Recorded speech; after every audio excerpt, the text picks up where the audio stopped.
It is 11:03 and we're going to begin the Policy and Instruction Committee meeting for the East Haddam Board of Education. My name is Jim Francesi. I chair this subcommittee. We have with us here Jason Peacock and Josh Martin and Terry Garrity and Nan Haslam, and by Zoom we have Jackie Endor. Say hello, Jackie. Hello. All right. I will try to make it a habit of getting things to people as early as possible in the future. Most of this stuff got distributed electronically to the people that are attending. Some of it we weren't able to get quite ready in time, so we'll go through that, but we'll try and do better with that in the future. So the first thing on the agenda is an inventory of policy and what needs to be addressed. And the first question I've got, Jason, is if you have any feedback from any of the administrators about any policies that they think we need to look at and what it is they want us to look at.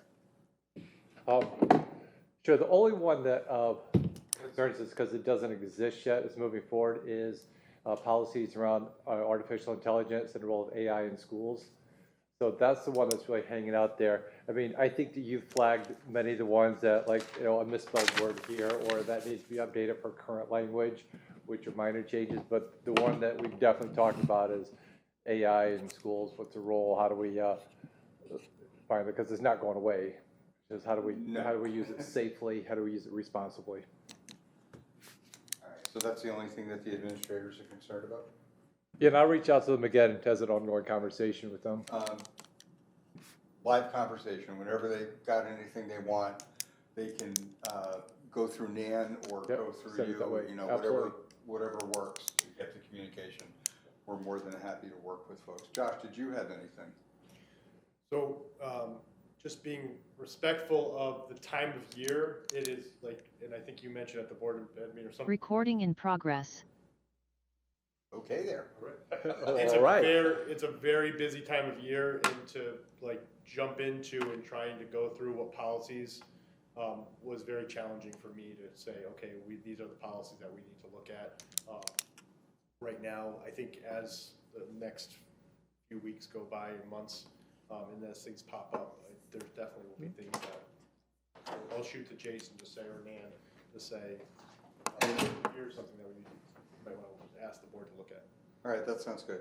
I will probably, I had spoken with Tom Hennick from the Freedom of Information Act Commission and got permission to set up a Google Doc that people can contribute to as a way of populating it initially.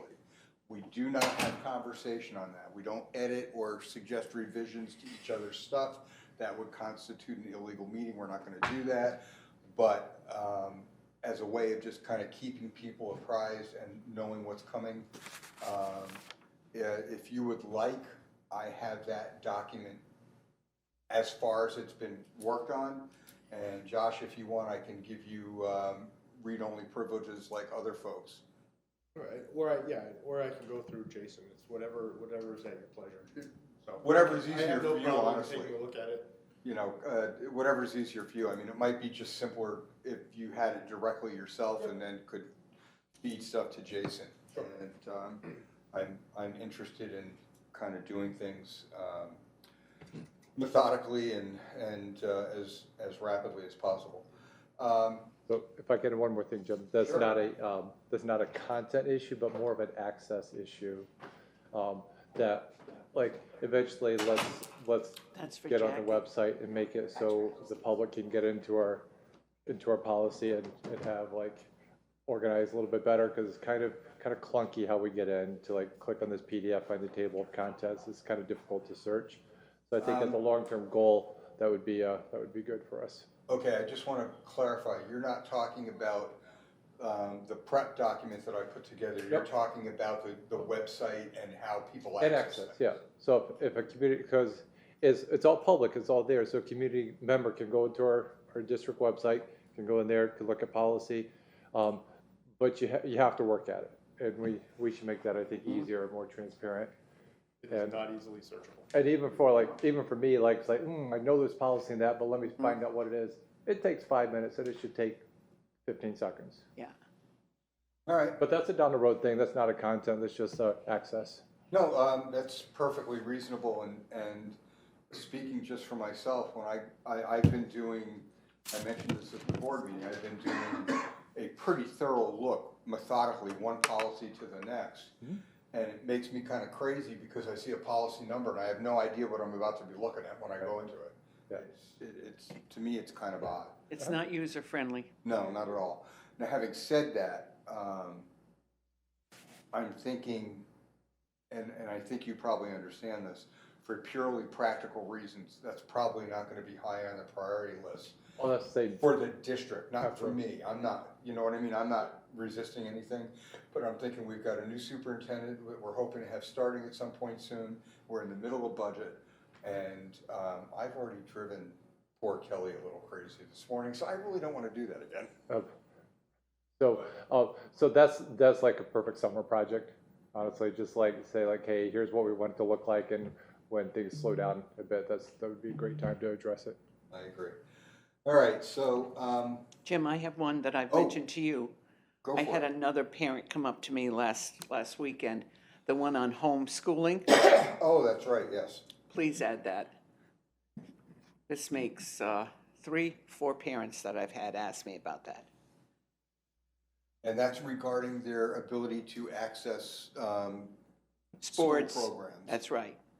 After-school activities, drama, athletics.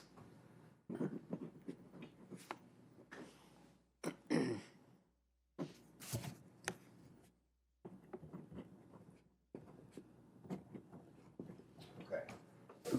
All right, so let's take a look at the first of the policies. This is policy 3293.1. And with the ones that I set up, what I tried to do is just show you the policy with the section that I'm looking to make the adjustment to.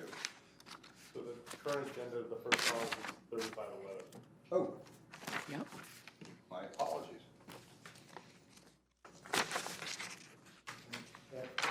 A little bit of my fault because I No, had no, a it's, meeting Josh, it's that fine. I'm trying It's to- not a problem. When I set the document up, I did it sort of methodically, starting with the earliest number and going. Yeah. And that's what I was looking at right now. But I don't have any So I'm problem gonna with, throw a wrench in, I'm sorry. it's not a problem. Always about Josh. It is. You know what, as I've said to other people, if that's your worst sin, you're still going to heaven. I probably won't see you there, but it'll be fine. It'll be good to know I've got friends in high places. All right, so let's see. So I gave you all kind of a, This is the document you gave us? yes, Okay. yes. Oh, that's this one. And I can make more copies for Jackie. Jackie, I'm sorry, I don't have this document. Hi, Poppy. Sorry, her daughter's lying. So I looked through our current policy, and I also looked at the CAVE policy. And really quickly glancing at the document that Jason shared with me, I'm not sure who put it on there, but some of the person first and appropriate language versus handicaps, people with disabilities, I absolutely agree. When I looked through both policies, they were pretty similar, right? So it's clear that Define both policies. the K policy and the current East Haddam Public Schools policy. Okay, that's fine. I'm just trying to be clear. The wording is pretty similar. In terms of what Jason was talking about in the beginning, and I'm gonna kind of go through my first recommendations, is finding policy.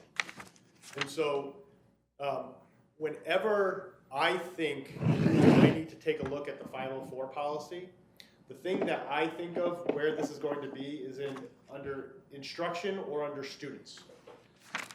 Nowhere in my brain No idea why this isn't the business section. does it Shouldn't be. say business non-instructional. As a matter of fact, that actually tells me that I will never find this policy there, and I do. And so my recommendation would be to change the policy number to reflect a 5,000 policy. And I gave a suggestion for policy number 5145.41. The reason why I did that is because it's a subset under non-discrimination. And so I think the non-discrimination is 5145.4. So I just added 41 as the next piece. So and then changed students and non-discrimination as the two subcategories in which this policy should really be living. I'm going to hit, like, we don't need to talk about why we put East Hampton Public Schools there. I use the K policy as the framework because I like their person-first language better than our current policy. The definition of disability in our policy, I think, is redundant. In section 504 in the regulation, it doesn't, it defines disability as a physical or mental impairment, and that definition is in the document itself. In the legal document. Well, it's both in the regulatory document and there's another definition in this document. The second definition is physical and mental impairment. So you're almost Putting it twice. you're defining two words to mean the same thing. Okay, so my recommendation is to delete the term disability and just continue with the universal language within section 504 in the regulations to just continue referring to physical or mental impairment. And I further expanded, given the current OSEP recommendations for what physical or mental impairment means. Okay, before you go on, Yes. for the sake of anybody who ever listens to this, Sure. define OSEP. Office of Special Education Policy. That's the state department, or the federal governing body. Thank you very much. So I recommended being more thorough in the definitions of physical and mental impairment. Furthermore, I met, in looking at the next definition of major life activity, again, being more thorough with major life activity. It is a very all-inclusive piece. Excuse me. Cindy. Yes. Should I open the door at the other end? Josh, the additional language you're putting in here, I know that the 504 language, the actual law had been updated. Is this a reflection of that updated language? This is a reflection, yes.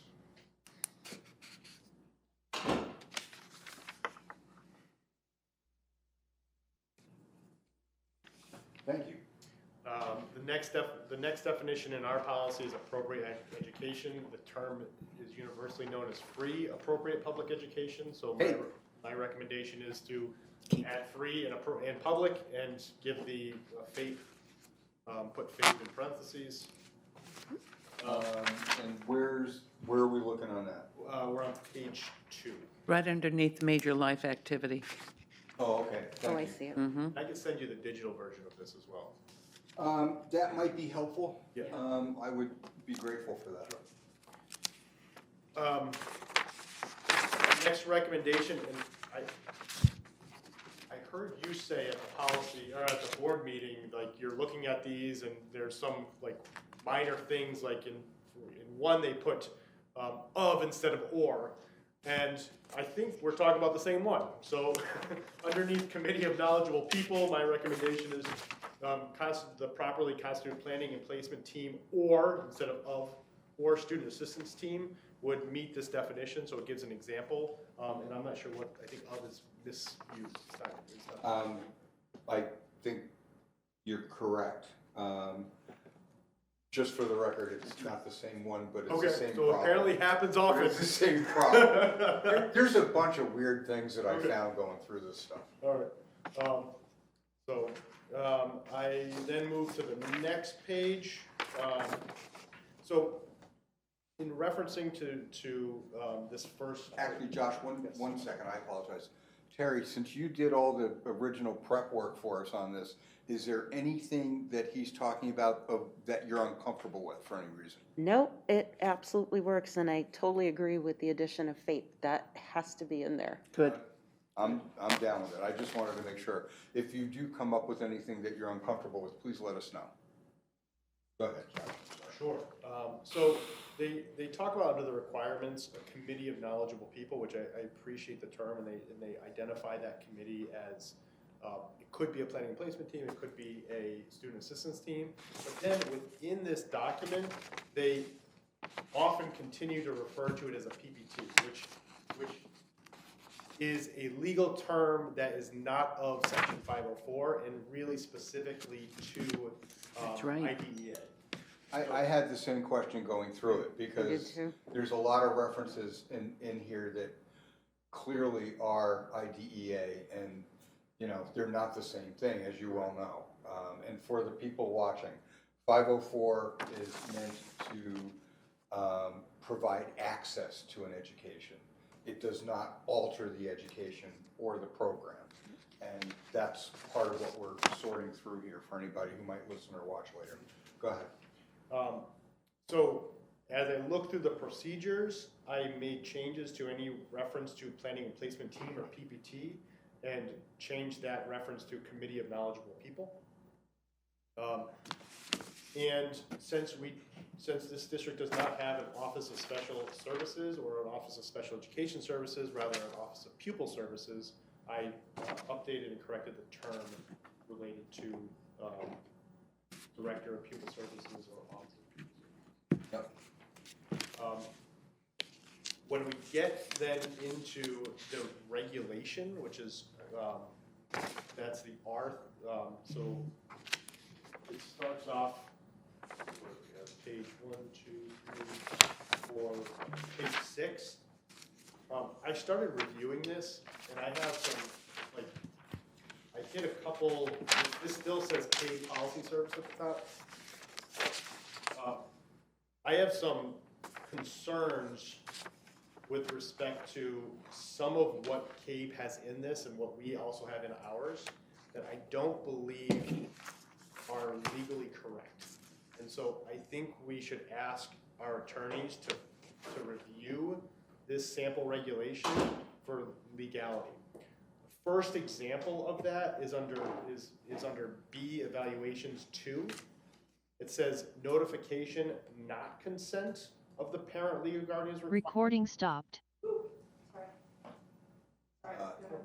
Let me know when it's started and I'll start talking again.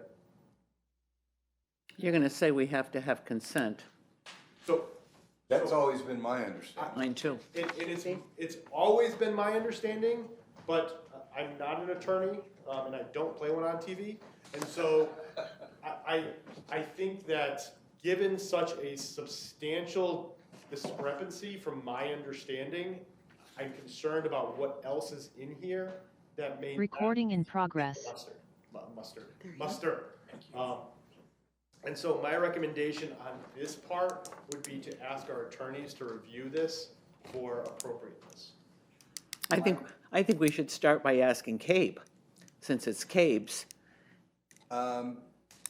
Yeah, Good we catch. could do that. I will say this, given the significance of this particular policy, I'm gonna be a little inclined to have the attorneys look at it anyway. Yep. You know, absent your request, I would still have been talking to Nan and Patty about, hey, is this a good idea? Sure. So, it's too important, and I don't wanna mess this up. All right. So One more thing real quick, please. In the future, when you do stuff like this, just add page numbers before you print stuff out.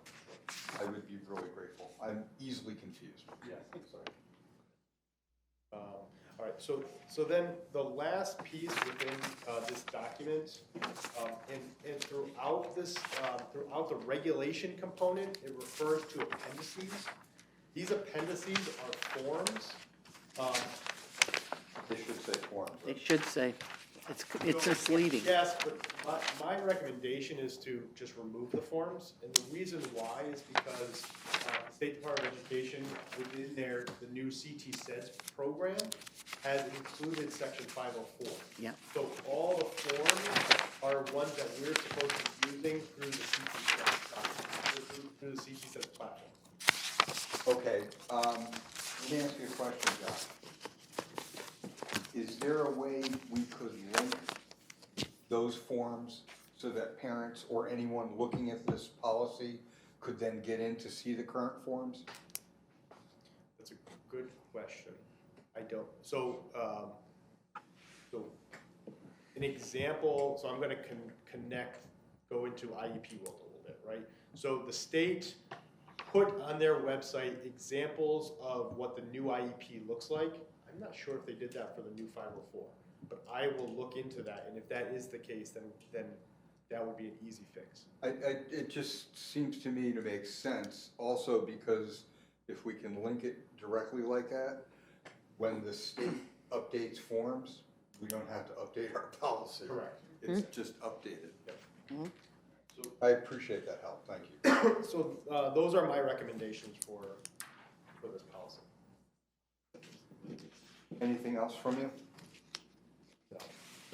Okay, Ms. Garrity, is there anything that you want us to touch on regarding this policy that we have not yet talked about?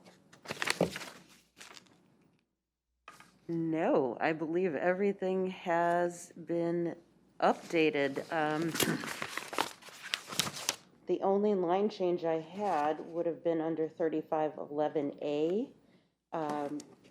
The sentence that says Section 504 prevents discrimination on the basis of handicap. Otherwise, I'm changing that to disabilities, but Josh has already covered all that, so that was it. All right, so. Everything else has been touched Am I- on. Jason, anything from you? But Nan? No.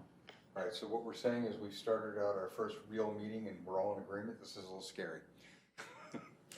Okay. Moving right along then. I'm going to excuse myself. Thank you for doing this, Please Josh. do, Yeah, and- that was and great. Thank you for your efforts. Sure. And I will send the paper copy to you. Great. And I will share that document so that you can, if I'm understanding correctly, you'll get updates as I update stuff, so you'll know what's going on. And if and when you want to attend because you see something that you need to be part of, you'll know. All right, thank you. Thanks.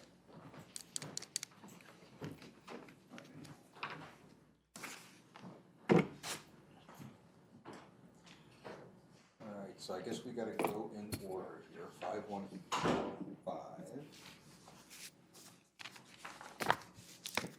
Oh, Jim, I forgot, you sent out that AI model policy. I'm sorry, I'm I should, sorry? I'm just reviewing some of our notes for this, and you just sent out the AI model policy. I should have got this sent earlier, so my apologies that you were ahead of this.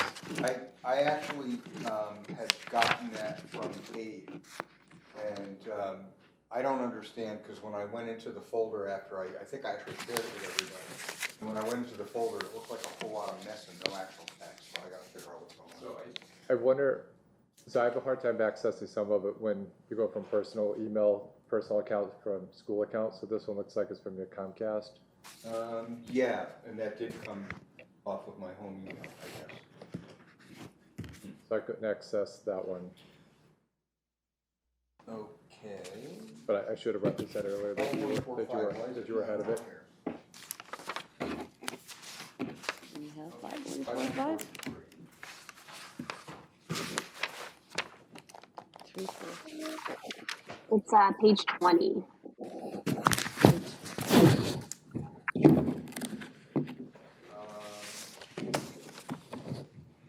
5145.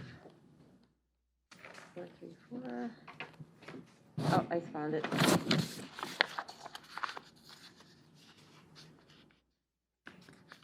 You found it? Yep. It's about midway through that pile. Are you talking about through the set of policies or through the revisions doc that I had published? It's both. It's about halfway through your revisions document and halfway through the thicker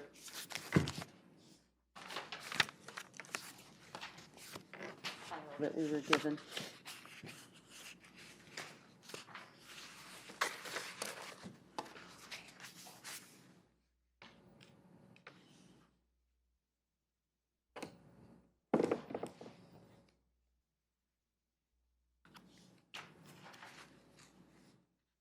I mean, very confused because I can't find it anywhere. Yeah, I can only find the old one. Letter? I can only find the old one, like the current Yeah, me policy. too. I can't find the, Are you fine? Oh, here it is, 5145. You got It's it? about halfway through. Yeah, it's in the red type, Okay, toward my, Yeah, it's on a back, toward the. got it. back page. Yep, got it. All right, and this is another one that I believe Terry had done the work on. So, Terry, tell us what you got in mind. Okay, so basically for this one, I took a look at our version and then CABE's version of this policy. And what I noticed right off the bat is that our current policy doesn't really reference inclusive language or inclusion. So it doesn't also specifically incorporate any language referencing participation in district and district-sanctioned programs. And I believe that was a subject that just came up with homeschooling. So the current policy also really should include quality assurance standards so that families, anyone who's reading this policy is 100% clear on what its purpose is and what our responsibilities are. All right, let me ask you a question. The stuff that you've got here in red that you've added, is this from CABE? Yes, Okay. directly from their policy.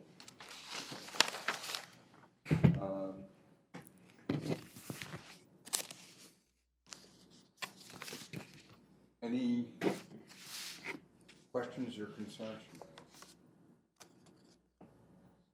So the additions, just to clarify, and I hope I don't sound ridiculously muffled here, the first 3 paragraphs from our policy are stricken and replaced with CABE's language. And is the rest of what's here in red, is that all CABE? It's all CABE. Okay.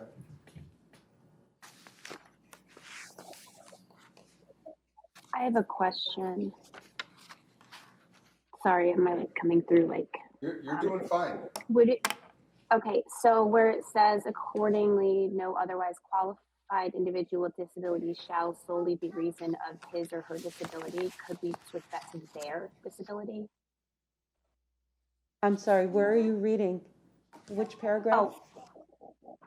It is the first red paragraph, from CABE, and it looks like it's the 3rd sentence. Yes, I see what you're talking about. So change his or her to their? Yes. And where is this now? right here, Jim. It's the 3rd line in where CABE's language starts. I'm going to resist that for what it's worth. His and her are singular, theirs plural. The English teacher in me doesn't like going from singular to plural unless you actually intend plural. I'm going to disagree with that. And the reason why is we have language of identity that is going to become an issue and has become an issue all across school districts in the United States. So When you rather say than, identity, are you talking about gender stuff? yes. Is that what you're referring to, Jackie? I am. I did notice the state in general has been putting forth regulations on using they and their. Not too much. Maybe another option would be his/her/their disability.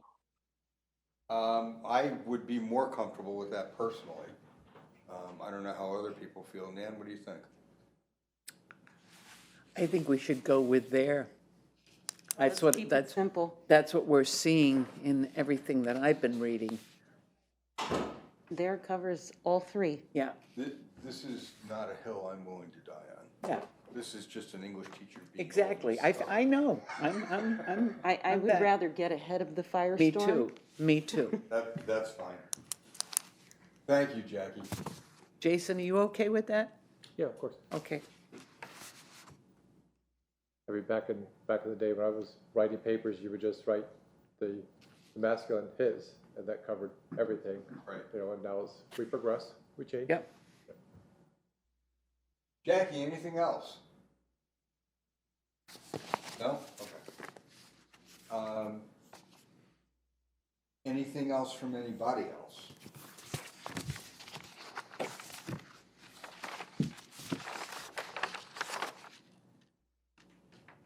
I've been using CAPE policies my entire career, and I'm very comfortable with them. I'm very comfortable with this. I mean, if folks are comfortable, my suggestion is that we move this forward to the full board for a first reading. You okay with that? As Jerry? changed as noted. You put this together, of course. Yeah, and same thing, by the way, Agreed. with Josh's suggestions Yeah, also. yeah. Just- Yeah. If everybody's comfortable, just move it forward, there's no reason to sit on it. Yeah. The only thing I'm gonna suggest is just, I do wanna clarify with the attorneys, Nan, that we don't have to have it in the business section. Because I never understood that, and I don't know if there's some legal reason why it has to be listed in both. So I would just want to, I don't even think it's worth a special phone call, but I'm sure you'll be talking to them about something at some point. Yeah. Do me a favor and say, Yeah, we'd like to clean things up, can we do this, is this okay? Do you mind that? not at all. And I think it makes more sense to not send readers to two different places to read related materials. So we're taking the 504 out of business and putting it under students. That's the idea, yeah. Of course, I agree. And that was something I flagged. I Yeah, think me I too. actually had a note on it at one point where I said, why the hell are we doing this? I'm always looking under the wrong category when I'm looking for it. All right. Let's head back to 3293.1. And I'm just going to preface this by saying some of the changes, because these are some of the things that I'm working on. Some of the changes are to avoid abuses that occurred in the meeting, to be more explicit, so that there isn't any gray area where there should not be.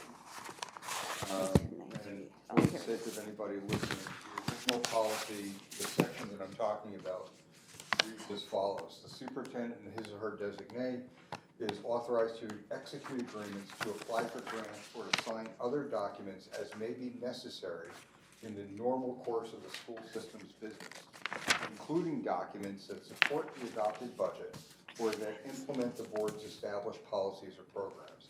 Now, as a side note, little editorial, that's just common sense. It's the CEO, that person needs to be able to do that stuff. This authorization does not extend to those agreements or other documents. And the original just went on to say, which requires specific formal approval of the Board of Education and/or the signature of the chairman or the other officer of the board. What I'm asking is that we add the language in red so that it would read, this authorization does not extend to those agreements or other documents, including all checks used to pay payroll or other debts, which require specific formal approval. There had been an incident in the last year where there was an effort to actually have the superintendent be a signatory on district's checking accounts. And the idea of an employee signing their own paychecks makes me a little crazy. So I'd like to make it real clear that that's not acceptable. I don't know if anybody else has any feelings about that. I completely agree. Transparency is important. Just for information, we have ADP, so nobody signs our payment per payroll. I'm not disagreeing with you, I just wanted to make sure that you understood that. No, I tried calling you the other day, you weren't around, I talked to Terry and she filled me in on that. Perfect. So I'm aware of it, but she also told me that there might be other situations where checks have to be signed manually. And so we still, Treasurer and. yeah, so. Jackie, are you okay with that?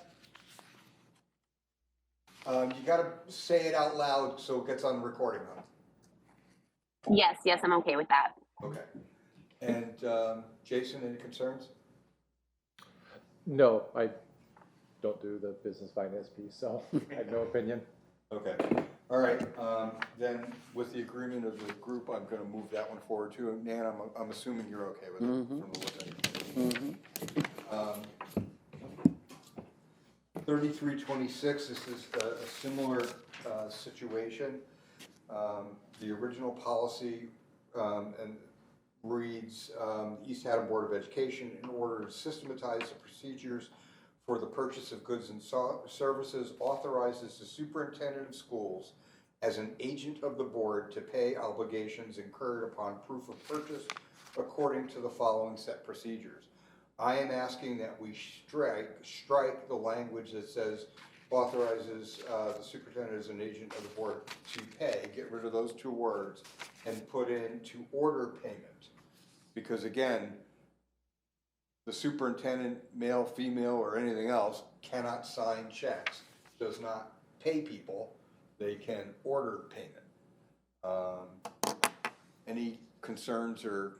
Can you read it as a sentence so I could, Sure. I'm sorry. No, that's a problem. The East Haddam Board of Education, in order to systematize its procedures for the purchase of goods and services, authorizes the superintendent of schools as an agent of the board to order payment of obligations incurred upon proof of purchase according to the following set of procedures. Okay, perfect, thank you. Okay, you're okay with that? Yeah, absolutely. Great. Anybody else? And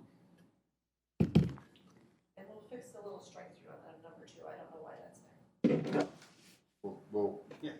I know you like your little bits there, so I want you to know I saw it. All right. Now, the next part, I believe, is a section that Ms. Garrity added. Yes. So why don't you tell us what you got in mind? Referring back to earlier this year, and the fact that we had our town treasurer requesting to look at backup, to do her due diligence and make sure that things match up where they need to match up.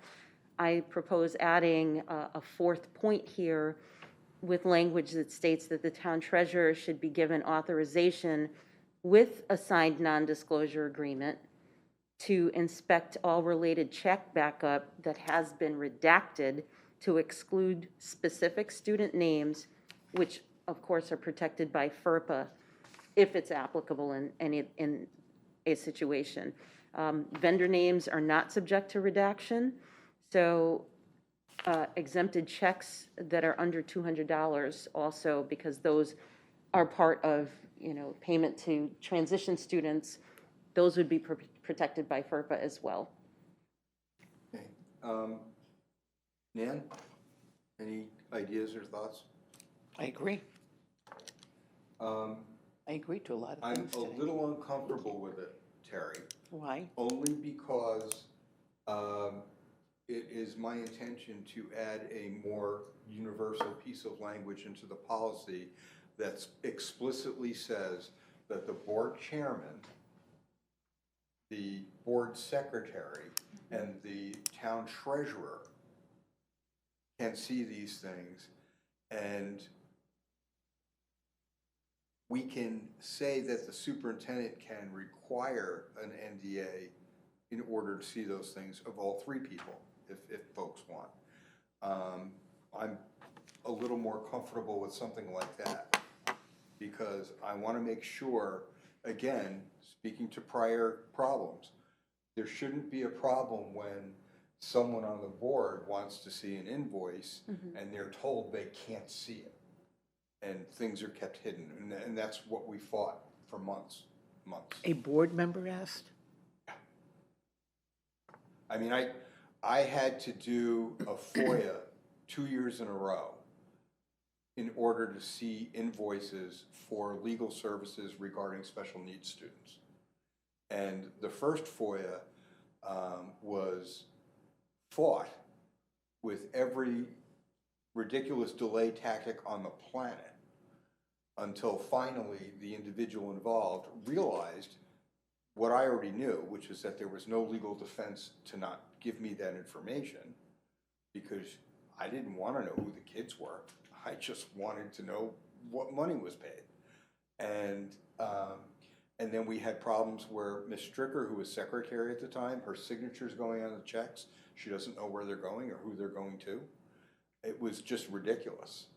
So I'm looking, it's not that I disagree with you, I'm looking for a broader clarification all over, if that's okay. Absolutely. I So don't think would it's it- broader, I think it's more specific, I like I it. like it. So let's add the language that allows a designated board member, such as the secretary and the chair, in addition to the treasurer, to view backup. Like that I make said, I sense? agree. Okay. I think it appears in a different. I agree. I think it appears in a different piece of policy though.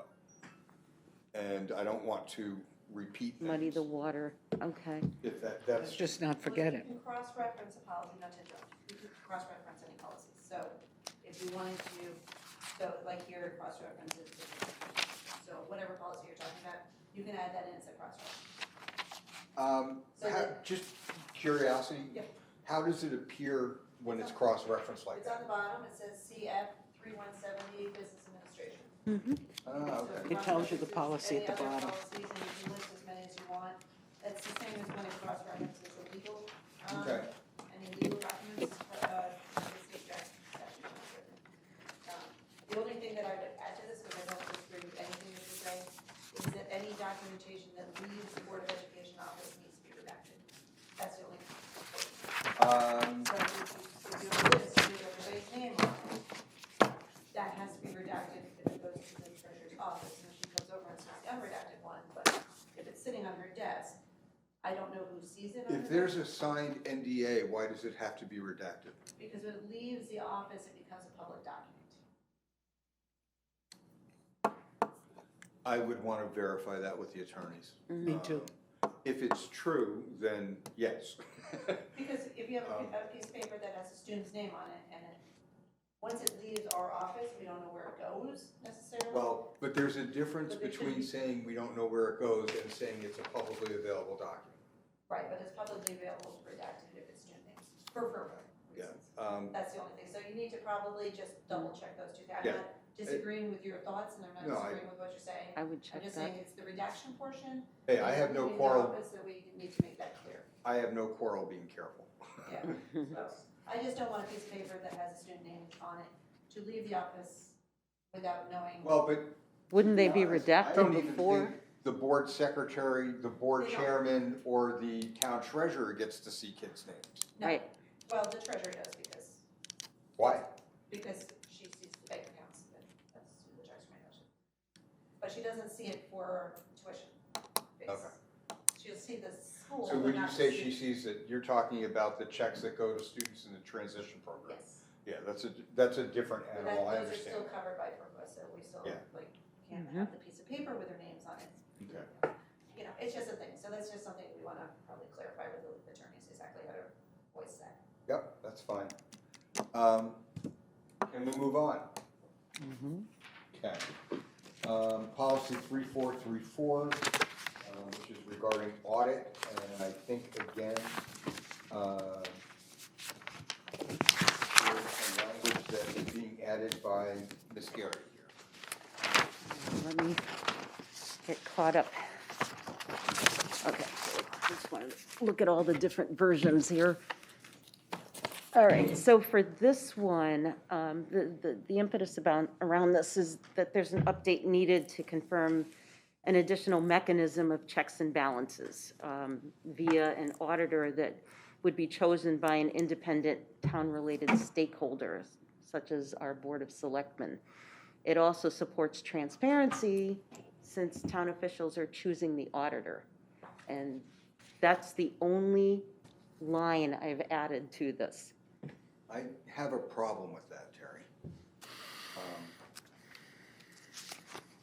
Under the law, the town decides how much money we have available to spend. They have no direct control over where it gets spent, because they have no direct control over any of our financial issues. Now, I don't have any problem with requiring an audit. I don't have any problem with requiring that that audit be made available to the public, and that includes the selectmen. But I don't think people outside the school system have any business choosing our vendors. And that's what you're talking about when you say they get to choose the auditor. That's a vendor. And I think it's a really bad precedent to set. So can I clarify one thing? The audit is the town. We are just a sub, so the town is the one who takes care of the audit. There's, as a fund within the audit, within the town, our audit is covered by the town. So this is 100% a town function. It is RFP'd by the town, they're the ones who select the auditors. We, as a Board of Education, have no say in it whatsoever because we are just a fund within the town funds. So our audits are dictated by the town auditors. Within that, state statute requires that those auditors do a very detailed audit of all the funds, which includes student activities, includes cafeteria, includes nutrition, that's the same thing, transition, Board of Education. So all those little funds that we pay out of, not little, grants, all that get audited within there because they're all funds underneath the umbrella of the town. And so that is the town and Board of Selectmen's position to decide who that auditor is. So it sounds like you're saying that So what she it's- wants is already enforced. It's already enforced, It's enforced. so we're just putting it in here. So, I mean, I don't know whether it's necessary because you don't have an option. So I don't know whether it's an optional, like whether this, so this basically reads the same, I think, as CAVE. And then also within, under the audit, there's a portion of the audit that relates to our financials. They are always public. They are always, once the audits are final, the public has full rights. They're always on the town website. Everything that's ever found, all that is always publicly, whatever, on the town website, because technically, even though 90% of the audit happens to be Board of Ed, because 90% of the money comes from the Board of Ed, it's still 100% a town function. So I just do what they tell me. Can we ask as a Board of Ed for an additional audit? Yeah, I mean, if we It's wanted to do a it's forensic audit, is that something we're allowed to do? If you want to, yeah. I don't know why not. Yeah, I mean, if you wanted to, you could call for an audit at any time, which is fine. And I don't have any problem with it. The audit that's done is extremely forensic, extremely detailed. And the details are in, like, it's a 350-page piece of document that shows every single thing that they looked at. So, yeah, if you wanted to go in and do an additional audit, I'm not sure that it's worthy of it. I mean, it's definitely, you always have the right to audit. I mean, as the Board of Education, you can go in and audit anytime. But the audits process is umbrella under the town, and everything is public.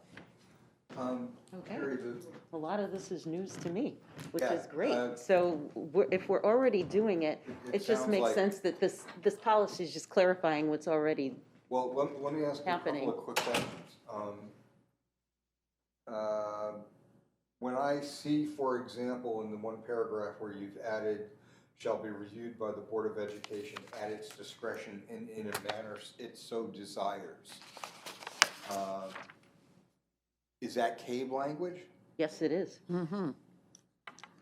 All of this is CABE language. That one makes me nervous, and I'll explain why, because Okay. it probably is not self-evident.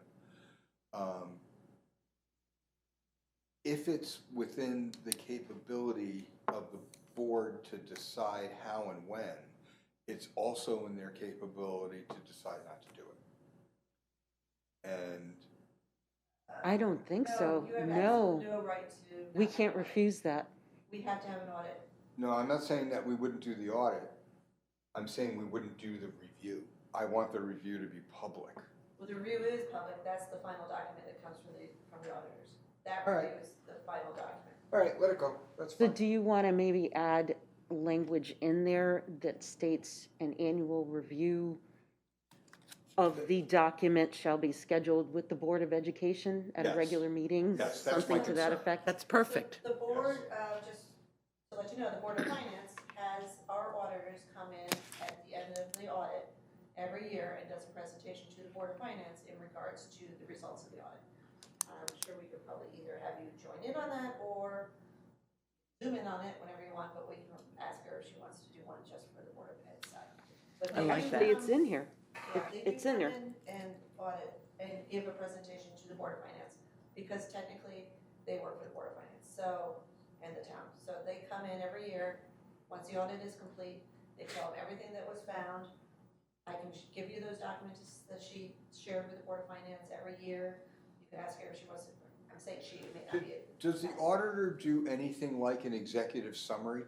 Oh, yeah, no, it's a 360-page document. Right, With but, an executive summary in the beginning, okay. findings, everything and every detail and every penny and everything all the way. And is that online? I will find it. It is online. It's under the Board of Finance, under the town site. But I'll put it on the website. I'll put it on our website. You can see there too. Cindy, when does the actual audit occur? Oh, well, that's changed. So originally, for years and years and years, it was always, we were the very first audit, and we would have our audit done by November. Yeah, no, that has changed with the change of personnel over the years. Our 2022 audit did not close until June 29th of Yeah. 2023. Summer, yeah. Yeah, it was very not pretty. It gave me a lot of gray hair.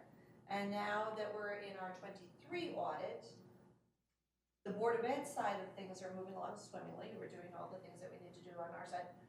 But there is a change of personnel at the town side as well, so there is a delay again.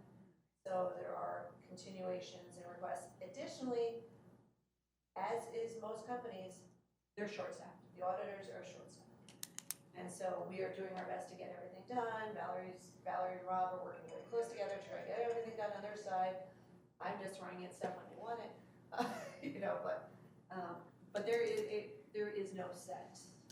Okay. We really want it done before June. Well, for budget purposes, yes. Well, it doesn't have anything to do with budget. with the addition of that information, I'm fine putting this in the way you've got It's actually already it. I in see there. that. It's there. So, So if everybody else is fine, I'm gonna suggest we do the same thing, just move forward. Good. excellent. That was very. I wanted you to. No, it was helpful. I want you to be That was understanding of very the whole helpful. process, so. Okay, no, I think it was helpful. And then, policy 3450, is that our next one? That's the next one. Oh, that's money in schools. Yeah. 3451 is good question. Yeah, student activities, money. Student activity, 3450. There, Terry, you've added some language here, I'm curious if it's from CABE. In the second, what? Of course it is. Of course it is. Well, it frankly makes no sense to me. Monies collected by school system employees and by student organizations shall be handled with good and prudent business practices, or procedures rather. That makes perfect sense. Both to demonstrate the ability of school system employees with funds and to Wait, model where, such hold on, procedures. where are you? Under policy 3450, it says business non-instructional operations. I'm in the second paragraph under that. Oh, got it, Are okay, you sorry. regulation then, not a policy? I think it's a policy, unless I, So the first page is the policy, that's only one page. And then the next, all the other ones are the regulations. yeah, I'm in the policy. I just want to make sure I was following along properly. No, that's fine. So the words both to demonstrate the ability of the school system employees with funds and to model such procedures, that's in CABE? Yes.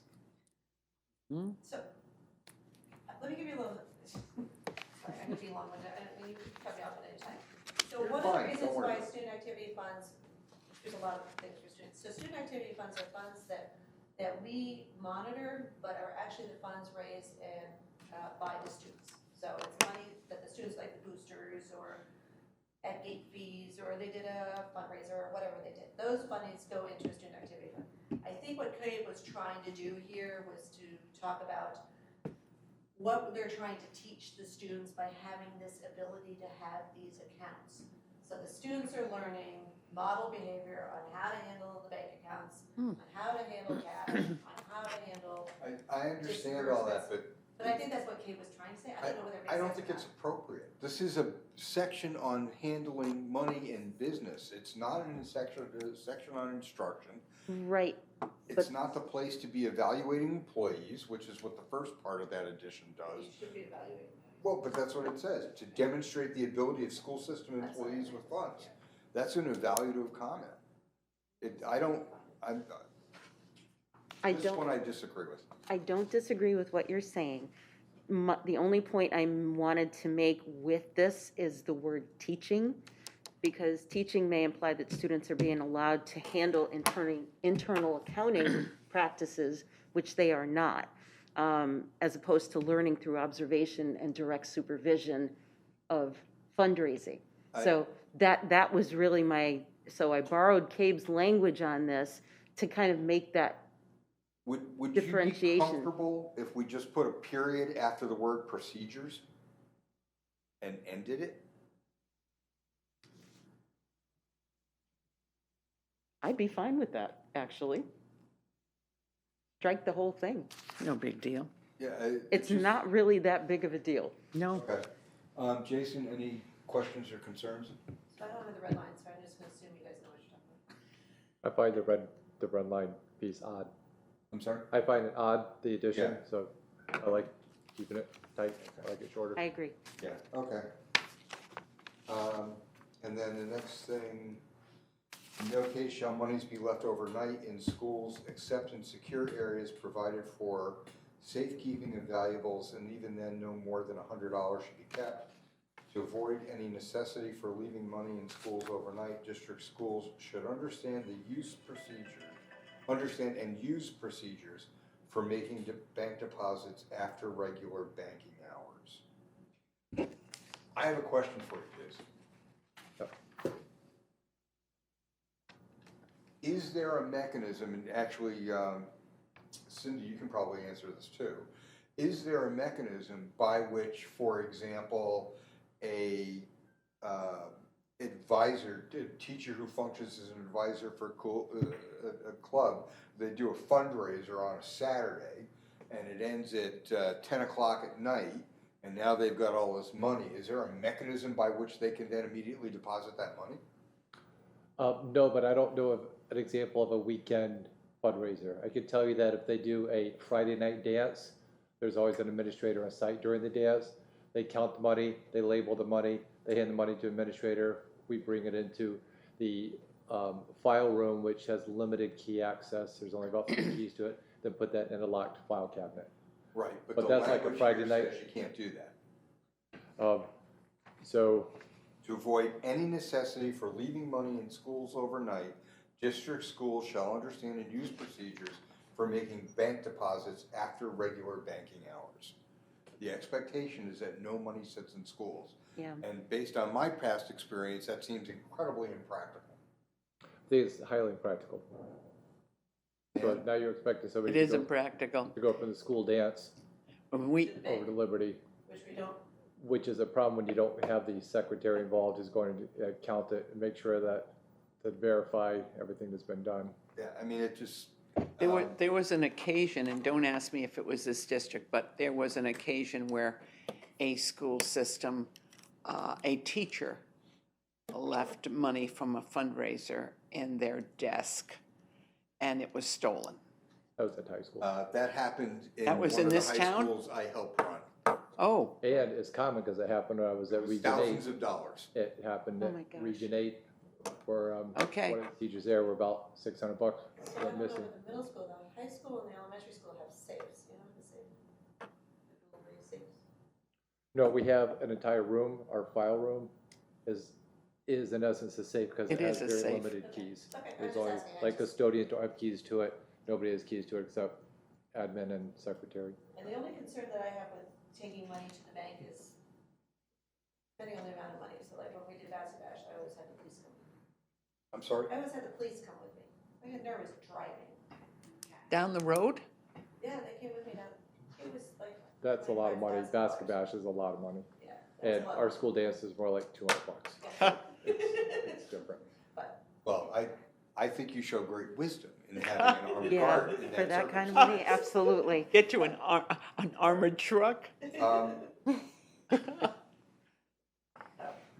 Can we, It's not in our again, policy, so. this is one that I would just end after the word valuables. I don't know if you guys are, I don't know. That's how our current policy is. Jim, what do It you- ends at valuables. I've lost it for a little bit. Are you, where are you? We're on the front page. Second paragraph, third paragraph, second page, Actually, or fourth paragraph. fourth paragraph, yeah. It just, In no case shall monies be left overnight in schools except in secure areas provided for safekeeping of valuables. Period. And I'm suggesting a period there. I know that's not what you had in mind, Terry. Are you okay with it? Do you have concerns? I have concerns. But if the general consensus is that it is impractical, I'm generally, my concern is that the money is secured. And What at if, this point, I don't know how comfortable I am with how secure it is. So, Becky, what were you saying? but I will go with whatever the consensus is. Sorry, what do you guys? well, so the elementary school and the high school has actual safes, and the middle school has a safe room. So that would be, you know, in no case shall monies be left overnight in schools except in like specifically, you know, specific secure areas where like each school has a designated secure space, and at all times anything valuable money is left overnight have to be like logged into like that space. That's the intent. Is the safe that it's being used in, is that built into a wall? Or is it a freestanding something that someone can just grab and walk away with? That would make me feel better. so in the middle school, we have a small room, closet size that has all of our cumulative files, special education files, in a fireproof room. Within that, we have fireproof safes. And so when we do bring money, like school dance example, we bring it into that room, then we unlock the fireproof safe, put it in a drawer, and then lock that. So it's double locked. But the safe could be freestanding. Yes, you would need a team of 8 to move these safes, because they're the fireproof ones that are 1,000 pounds. Oh. That makes me feel better. Do you think that's what the other schools have? I have no idea what they have.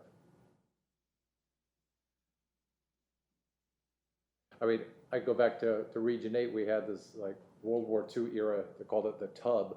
It was just this, made by the metal shops, this massive thing that had a rolling top. You put all your money in it, kunk, it just falls to the bottom, and that was screwed to concrete. And then on Monday morning, the bookkeeper would come, undo it, and whatever deposits were in there, and it was a fairly foolproof system. My concern about this, because it's so impractical, we're gonna be promulgating a policy which is going to almost require people to violate the policy.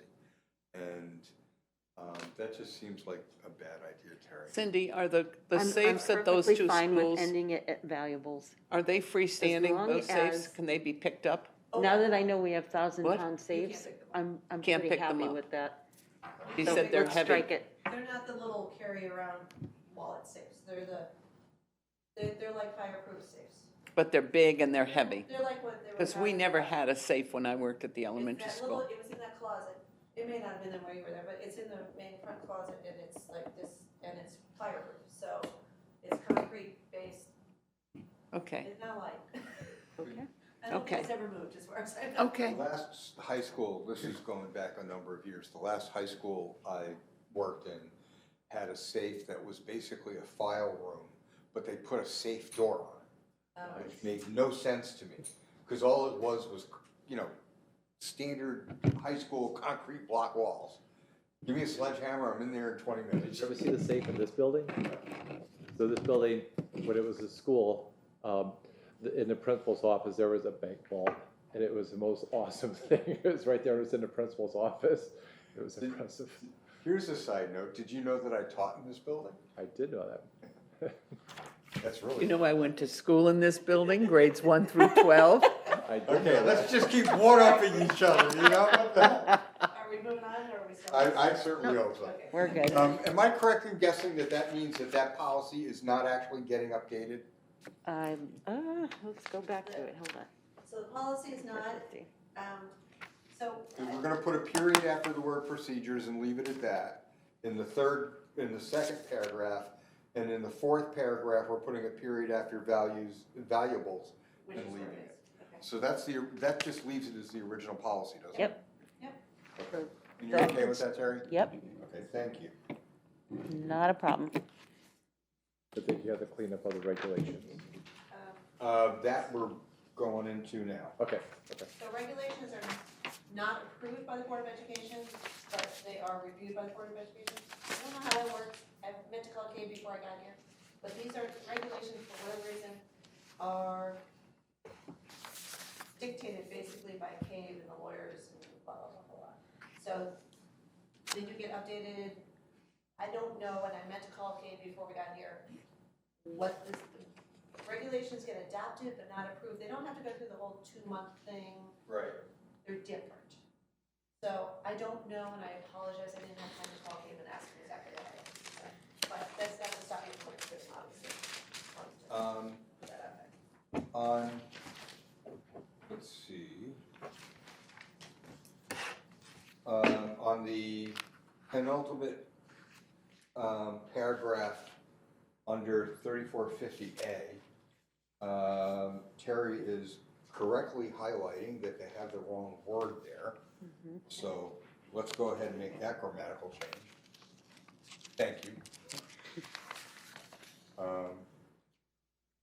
And below that, in I'm sorry, I missed that one. Which one was it? the second to last paragraph under regulation 3450A, Okay.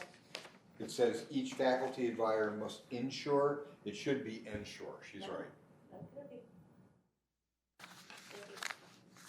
All right, Terry, why don't you take us through the next one of these things? Well, this one, I was kind of going back and forth with the term cash and funds. Just because, what if you have to deposit a check? That's right. It's terminology, so I think it really should read collection and deposit of funds versus cash, because then it covers all legal tender. Oh, excuse me. I'm fine with that. Are you okay? Yeah, I'm fine, I'm just losing my voice. Fine with that. Jackie, how are you doing?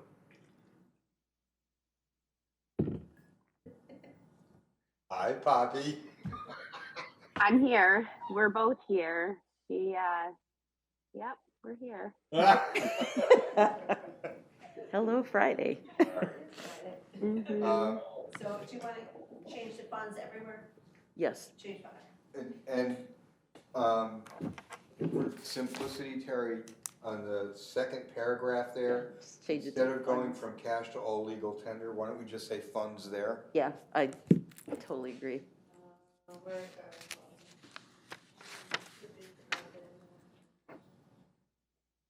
okay, I see.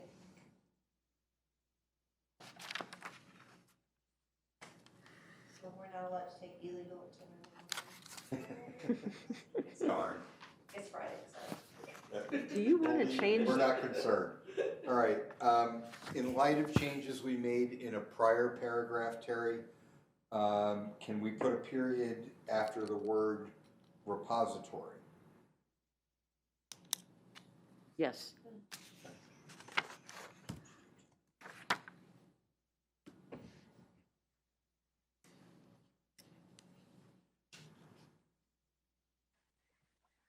Where are we right now? We are looking at 3450B in the second paragraph. It starts out with the word cash, which she I struck see it. out. Okay. And we had come to the conclusion that, requiring overnight deposits was impractical. So I'm suggesting we delete that language that was added there too. And folks seem okay with that, so. Do we ever, or, do like Venmo, PayPal, any sort of like digital money payments in? And if so, do we need any sort of like inclusion of that language or those procedures?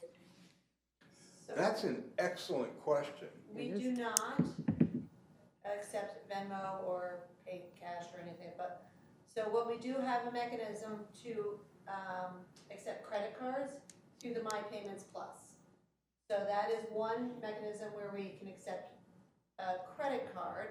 We don't have like the swipes or any of that stuff. But we can, so if somebody wants to pay their Lunch field account. trip or their lunch account, they can do that through the My Payments Plus, which is a direct deposit into the correct bank account, depending on what they're paying for. We also have at the high school, and this is new this year, it's a totally free service that does all the ticketing for events. So like for the play last week or 2 weekends ago when they had the play, people could buy tickets online through there. They can either use cash or I mean, they can, that's how they would pay with either, I don't know, a Apple Pay or credit card or whatever. That money gets funneled through that company and comes to us. But as a direct Board of Education, we do not. No. We don't take Venmo. We don't have that ability because I think that is personal accounts. And bank reconciliation. I don't want that. You know, it might be worth, just out of curiosity, if nothing else, it might be worth next time I'm talking to Kate to just ask them, do any schools do any of that stuff? Because it is a big part of how things are going. More and more people are using those automatic Which is why transfers. the one in the high school is so popular. It's been such a great, it's been very helpful for people. So you can actually go up and stick your phone next to the, because they actually have the little readers right there on their iPads. And people can put their phones right on the iPads and buy their tickets right there. I'm doing my very best to eliminate cash completely at all levels, but it's not easy to do. But it would be nice to get rid of cash in the cafeterias. It would be nice to get rid of cash everywhere. I don't like cash. I feel it's not a safe venue for a public. But So- I think our parent group uses Venmo a lot, but that's their money Yeah. Yeah. outside of school. But so I would agree with this, very common. If we could find a way to have it be an option, like people at the concession stand or something, that would be great. It just seems like it's So how we things might are be able going. to look into something similar to Square. for concession stands. Like I said, I would really Right. love to get away from cash.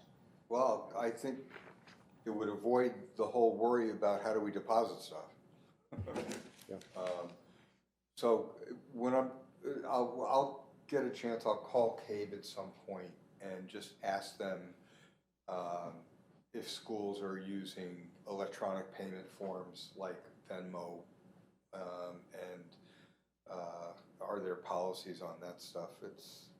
It's the financial equivalent of artificial intelligence, only it's ahead of artificial intelligence. It's more ubiquitous already. All right. I think that gets us through the list of policies. The next time we get together, Did you do petty cash? Petty cash, oh, 31, did I miss 51. that? I'm sorry. No, that's okay, I just wasn't sure whether I missed it. We don't really do much, but there's petty cash. There's petty cash once I lost. I think I skipped over it because The very last, 3451, it should be. Yep. It looks fine. Yeah, honestly, based on the conversations that we just had, I would say let's leave this one alone. I would agree.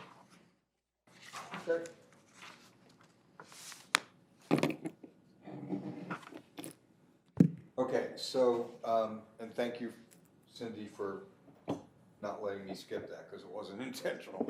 And if it was intentional, you should still take me out, but anyway. I will put together a proposal for some revised things regarding the ability for people to see financial records more globally.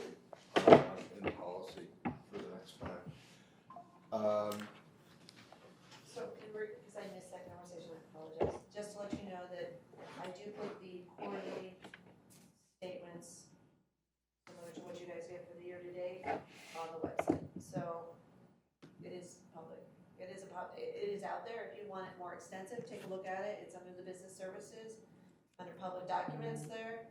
It's the first quarter, so after the quarter's out. So just in case, you know, so everybody can see what you guys see, but it just, by law, I have to do it quarterly, so they're there. Yeah. I don't keep them running totals. I mean, I don't put first quarter, I just, when it's first quarter and then second quarter, you know, but No, they're that's out there, fine. so I just wanna let you know that It was actually a mildly different topic. Oh, okay, I'm sorry. So- I apologize. No, there's nothing to apologize for at all. I'm also gonna be bringing forward, what was I gonna add to that? Remembered something. Well, I don't remember now, so we'll move on. So the last thing is just a quick conversation about curriculum.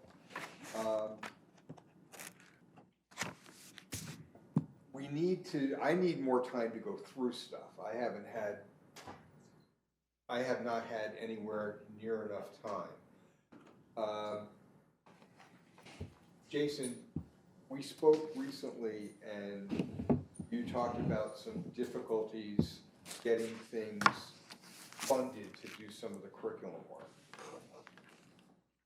I recall talking about funding. Well, you talked about the idea that Mr. Reese would argue that teachers didn't need to be paid for doing curriculum because it was a professional responsibility. So my recollection, what I said was that it's a massive amount of work and time has not been allotted for them to do the work like on a regular work day, PD days, anything like that. So that's what I tried to communicate. To me, it's the same thing. Time is money. And I'm not correcting you, I'm just saying that's why I heard it the way I did. Sure. Is there a need to either come up with some money if we can, or is there a practical way that we can set aside PD time or building meeting times to address those things? And I'm not certain that I expect or need an answer this second. It might be something that would be appropriate for you to talk with your colleagues about and get back to us. Right, and that's a conversation with the superintendent, which I'm happy to follow up with you about that and just give you like the brief history and request moving forward. Do you do summer curriculum work? Some do, if there's a specific thing that we need to target. For example, last summer, we have this complete renovation of our STEM and our computer program. So we allocated some time for those two teachers to come in to work on the curriculum. So it's targeted, but it's also very expensive. So we're very cautious about that. Like it's not a free for all. Like, hey, you want to come in for a week? We don't do that. But I can kind of give you the brief history and where some frustrations have come from, and a request moving forward. Okay, Okay. sounds We can good. get some information to this committee about that. Mhm. I would be grateful. Are there any specific things of which you're aware that the administrators want to look at or deal with regarding curriculum? So what we're currently looking at is we're putting a lot of time and energy around the assessments. We did an assessment audit recently, and it was kind of comical because when we put in like what type, and the only fault would be like how we set up in the beginning. Like, okay, so you're going to do this unit, and you're going to do a performance task as your summative assessment. Well, it could also be a performance presentation. It could be there is probably 5 different words that mean the same thing. 5 words that mean the same thing, 5 this. So when we did the audit, there was probably 40 to 50 different types of summative assessments, when in fact there's probably only 5 or 6. And so what we're doing now is we're doing cleanup on that, where teachers diving back into their units, and we're limiting the choices to categorize it, so we really know like what types of things to do. So that's what a lot of our energy is recently. Are the assessments, I'm trying to think ahead trying to think how to phrase this question. I come from a place where when we wrote curriculum, we did a lot of, part of the design of the unit was the assessment. And it was the assessment. It wasn't something where a teacher could decide, gee, I think I'll do this for my assessment this month.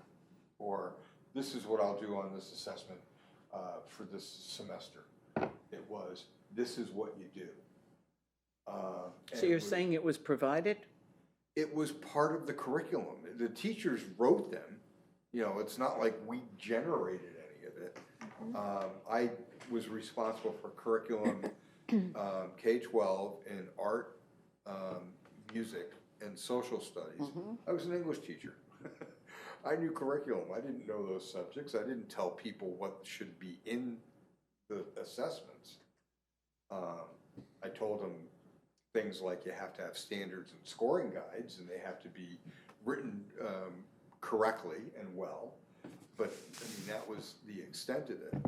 So, was it provided? Yes. If I was a brand new teacher and I walked in to teach whatever the subject was, and I pulled out my curriculum, I knew what my assessment was going to be. It was right there in front of me. It was not, like I said, it wasn't dictated by administration. There were guardrails around it, I guess is the best way to put it. This is a much smaller district, and some of what was needed in that district may seem almost silly in a place like this. I mean, when you've only got one or two teachers, you know, it becomes a little bit less of a concern, but still, it seems like there should be some definition to these things, and it should be a common understanding. And if that's what I'm trying to figure out is, Sure. does that kind of thing happen or exist so- or whatever? So I have a few thoughts around that. One, it's your example of like, you know, small district, one teacher, not a concern. Well, it is a concern because we want to make sure they're doing the right thing, the guardrails you speak of. Yeah. It's a big concern when that teacher leaves. Then you want to have it. So that's what it's a massive, like when you have one person responsible for all of, let me make it up, 7th grade social studies, I choose that because he's been here forever. If he were to leave and like, where's the stuff? What is he doing? So that's why it needs to be documented. That's why it needs to be good. That's why it needs to be an atlas and uploaded. In terms of like the assessment, I reflect back when I was teaching back in the day, like I provided them knowledge of the world because the internet was in its infancy and they needed to absorb my knowledge. And I would touch on my knowledge on this written test, which is very similar to the written test I had last year. And here we go. I would be appalled if my teachers taught the way I did in the 90s because things have progressed so much with knowledge and it's more about skills and accessing knowledge and what do you do with it. So every unit should have graduation competencies, performance indicators, transferable skills. The work that we've been doing the last 5 or 6 years through Great Schools Partnership, which I know you know this stuff. And so in terms of like the assessment, in most most cases, there's a little latitude that a student gets how they want to demonstrate mastery. And so it could be assessments, could be what I follow, and then like maybe 3 or 4 examples, choosing it because it's not a one size fits all. Like I did back in the 90s, but it's more about demonstrate mastery of the competencies or standards, and rubrics associated with that, and a common rubric that clearly shows that they hit it. Okay, just out of curiosity, when you talk about there being options, are those options for kids or are they options for teachers or both? Well, it's options for the students to demonstrate their mastery. And that said, if a teacher comes up with a new great idea, it's like, hey, I want to try this, like, yeah, okay, try it. And that's a great thing about, doing it in this method. And then that's up, if it's good, you have like the atlas that's archived, the one that's good, and then they can kind of have like a draft form of atlas where they can, tweak some of the things and improve it, revise it, make it better. I sometimes cringe when we talk about we're not going to look at a curriculum for 5 years, like a 5-year replacement cycle, just do nothing, because I think it should be living, breathing, and that's the beauty of having electronic access to it, where with the constant bombardment of information that we get, doubling every 18 months it seems, that you can add a link, you can add additional materials and not wait 5 years, as long as you're grounded, like you say, the guardrails, but the standards, the graduation competencies, the performance indicators, the transferable skills. All of that makes perfect sense to me. I think it's a more modern and more appropriate way of doing business. I believe that we're going to have a superintendent who is going to support that way of working. So I think that bodes well for everybody. I do think it's important, and I don't think I'm saying anything different, quite frankly, than what you just said, but I do think it's important that the assessments be systematized and understood. And if a teacher wants to go to a principal and say, this is the assessment guidelines I've got, I'd like to pilot doing it this way, or I'd like to do this, but I want to give my kids these 3 choices. To me, that's just good teaching. I applaud that, yeah. But at some point, it does need to get approved by the board and supported by the board. So that's a question I have with all this, and this is probably a bigger question, not trying to what level do you feel like the board has to approve? And because obviously you're not going to go into oh, this worksheet on Tuesday, obviously not, not that granular. And so is it the competencies performance indicators, and then let the teachers figure out the best pathway to get the children there, or is it as detailed as the assessments? And if a teacher goes to change an assessment, is the expectation to go through the board? Because I don't know if that's realistic. Well, I think it's a question of what kind of assessment. If it's a formative assessment, then no. Although even that could be systematized.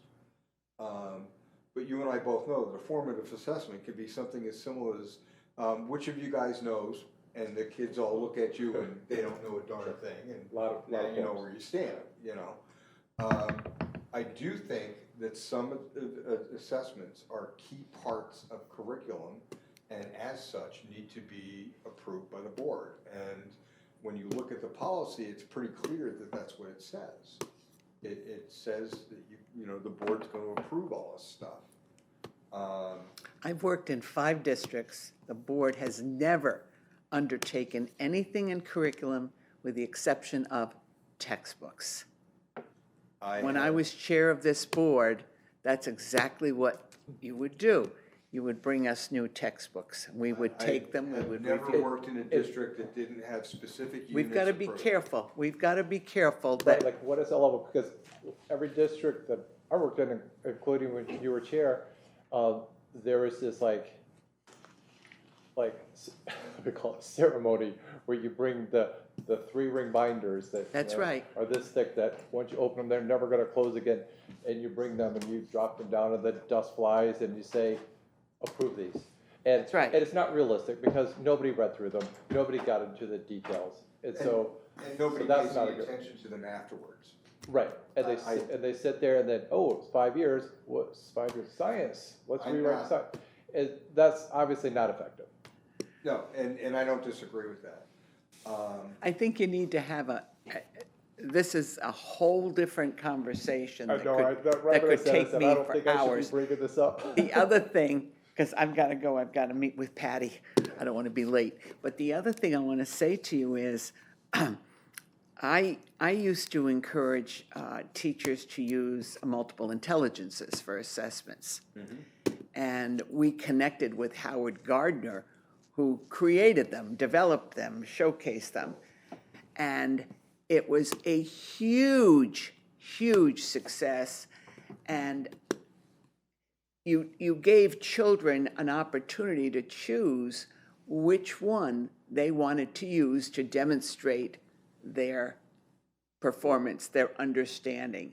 And I don't disagree, that's what I said before. It is that was I don't have a wonderful. problem with giving kids choices. It was absolutely wonderful. So I would love to see something like that, because we're all very different in how we learn. And even things like National History Day, which we do very That's well it. at, that you choose. Do you want to do a website? Do you want to do a That's paper? right. Do you want to do performance? That's Do- a perfect example. But I think what on the same page, I think it's like, using backwards design, it's like, why are you doing it this unit? That's What do right. the children have to demonstrate mastery of when you're done? Here are the things. And for me, that feels honestly like the board level, like the board takes the unit and say, why are you doing these units? And is this complete? Is this thorough? Are you there? That feels to me like the level, and not necessarily lesson plans and assessments. No, we're not, in my experience, which is not the be-all and end-all, and I definitely understand that, we provided, is it acceptable for me to meet with him at some point and go through with him some stuff? Just so he knows what we're talking about, where the three of us get together? I wouldn't have a problem with the two of you meeting. Okay. I would just be, right now, we are stretched to the limit. For the record, I'm not looking to do much of anything with this until a couple or more months after the new Good. superintendent starts. Perfect, and I would, There's no Hopefully- time for this, and I understand that. yeah. Yeah, The I'm other trying to lay groundwork and get some common understanding. That's Good. all I'm looking for. that's good stuff. The other thing I would say to you is, in terms of needs, we need a lot of work at the elementary level. As an early childhood person, I can attest that they've got a lot of stuff, but the continuum is off. And that's what the state picked right up on. Right. So we need to give Megan and those folks support there in a K-3 or a pre-K-3 reading and writing, an ELA curriculum. Because that's huge, and that's a lot of work. That's a lot of work. I've got to go, folks. I'm Yeah, sorry. that's fine. We're gonna, Jason, at some point, if we could get together and talk, and Hope you feel better. I'll show Please you be what I'm careful. accustomed to. The only thing I want to add is, what I'm accustomed to is not necessarily what I'm demanded. I'm just looking, like I said, to just have some common communication, so we know we're talking about the same things. Teachers union, I don't think we're gonna be at odds. I really board don't. chair. I don't I have think no so. idea what the No, agenda I don't is. think so. Oh, geez. All right, so do I have a motion to close out the meeting? Actually, before we do, I Oh. have one additional policy Oh, okay. I want to add For next time, you mean? for next month. Okay, go for it. Policy number 51443, as part of the 504 policy, this policy was also referenced, and after I read through it, I understand why. What's And the title of it? it's called Discipline of Students with Disabilities. Oh, okay. Because our policy that references student discipline only touches on that and touches on pieces of the manifestation, determination, and all that language. But this policy actually provides specific guidance And when for you say this our policy, you're teachers. talking about CABE's version? CABE's version, Okay, yes. yeah. So I'd like Yeah, to review I've that. looked at some of that stuff already myself, so that's fine with me. We'll make sure we get that added. Great. We'll close up. The meeting is 12:37 and it's ending. We have to Jackie, make a thank you motion. very much. Motion, You have you to need do a the motion motion. in a second. Oh, yeah, well, do So we have a motion in a second? So Okay, now we're closed. Thanks, Jason. Take care. Thank